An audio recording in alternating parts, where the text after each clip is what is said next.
România, țara noastră, un loc de o frumusețe rară și de o diversitate impresionantă. Un loc unde istoria, natura și tradițiile se împletesc într-un mod unic, creând o moștenire culturală bogată și variată.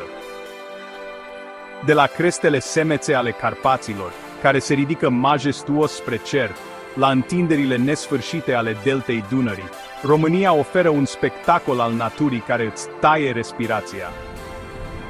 Imaginați-vă călătorind pe Transfăgărășani, una dintre cele mai frumoase șosele din lume, unde fiecare curbă dezvăluie o nouă panoramă spectaculoasă.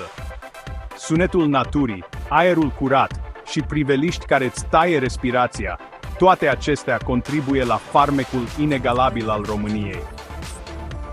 O țară a legendelor și istoriei, unde fiecare loc spune o poveste, de la satele pitorești la castelele medievale. Castelul Bran, cunoscut ca și Castelul lui Dracula, atrage vizitatori din întreaga lume, fascinați de misterele și legendele sale. Cetatea Sighișoara, un oraș medieval ce pare desprins din povești, păstrează farmecul și autenticitatea vremurilor de demult. Și Palatul Parlamentului, una dintre cele mai mari clădiri administrative din lume, impresionează prin dimensiunile și arhitectura sa grandioasă. Acestea sunt doar câteva dintre comorile istorice ale României, fiecare având propria sa poveste de spus. În inima României trăiesc tradițiile care ne definesc, păstrate din generație în generație. Dansurile populare, costumele tradiționale și obiceiurile străvechi sunt parte integrantă a identității noastre naționale.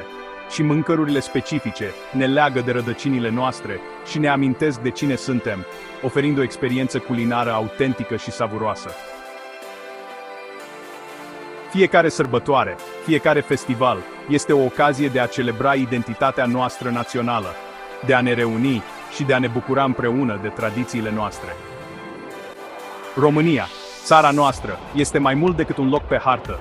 Este acasă, un loc unde trecutul și prezentul se întâlnesc într-o armonie perfectă. Aici, fiecare apus de soare în satul românesc spune o poveste de dragoste, tradiție și mândrie, reflectând sufletul poporului român. Vino și descoperă România, un tărâm al frumuseții și al sufletului, unde fiecare colț de natură și fiecare monument istoric îți dezvăluie o parte din inima acestei țări minunate. România, țara noastră.